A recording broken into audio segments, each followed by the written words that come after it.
I first visited Iran extensively in 2007 to make part of a film there, and I just fell in love with the Iranian people.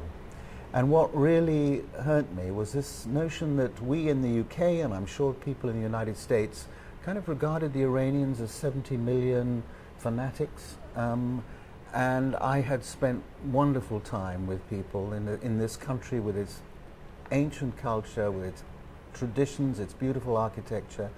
And when I saw the 2009 demonstrations, I thought, this is going to change. When people see the Iranians as they really are.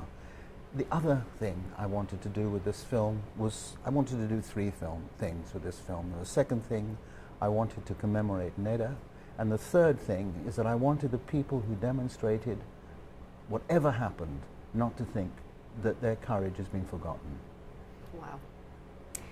There were a lot of risks and fears, I understand from our previous conversation, in making this documentary. Tell us about some of those risks. What was your biggest concern in making this, and how you got this unprecedented access to Neda's family and close friends? That's right. Sheila Evans of HBO, who commissioned the film, she had a sort of insight, which was quite extraordinary, into who Neda really was. And she wanted a film which would move her away from being just a symbol to being a human being that we could identify with and know. And the big challenge came from her was, can you get access to the family?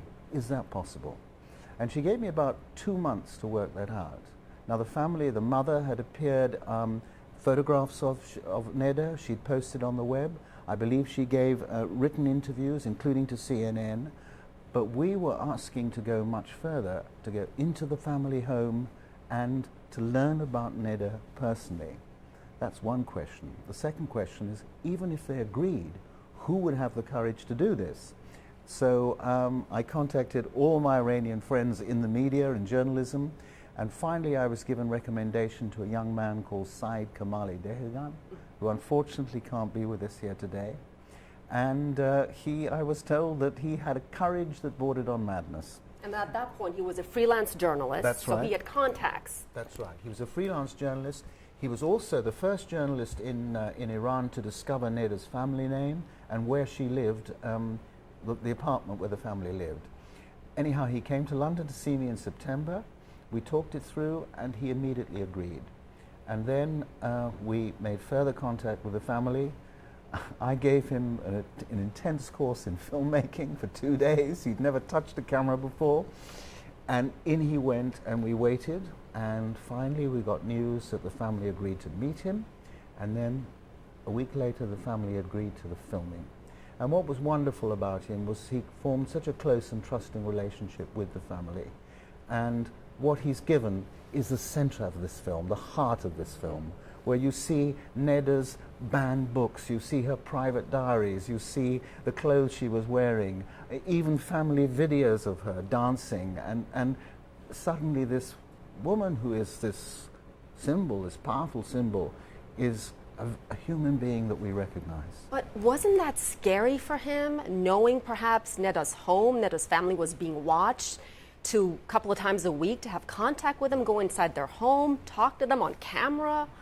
It was very, very frightening, and the 5 weeks that he was in Iran were, I think, the worst 5 weeks of my life. I mean, I've made films in dangerous places and war situations, I've climbed Everest, and I'm sharing the risks with the people that are making the film. Here I was sitting on my butt in London while a 24-year-old was going in and taking all these risks on my behalf.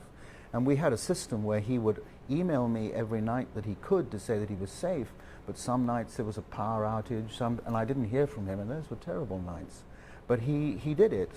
I mean, the sad thing was, there was no alternative, because I couldn't go into Iran. All foreign journalists are forbidden at the moment. And if somebody looking like me walked into the family apartment, wow, this would be, the word would get around in no time. So I had to substitute somebody else, and I think his achievement is absolutely phenomenal. And I have to ask you how in the world you got those tapes out of the country. Well, we really, we thought and thought about this. We investigated courier services working out of Iran and which ones we could trust. And anyhow, we made copies of everything, and a trusted person in Tehran kept all the copies. And then Saeed thought, to hell with all this. And he bought a whole lot of other DVDs, sort of pop DVDs, put all our DVDs inside the sleeves, and came out with all this evidence in his suitcase. And I must tell you a story, because his flight was due to leave London. Leave Tehran about 7 in the morning, get to London about 12. And I kept seeing it was delayed and delayed and delayed. And I just read an article, funny enough, only 2 weeks earlier, about when these delays happen, it often means that the security people have discovered somebody on the list who they want to interrogate. And and I'll never forget the moment. Huge sigh of relief when he walked into Heathrow and I saw him come through. I've never enjoyed meeting somebody as much as I did.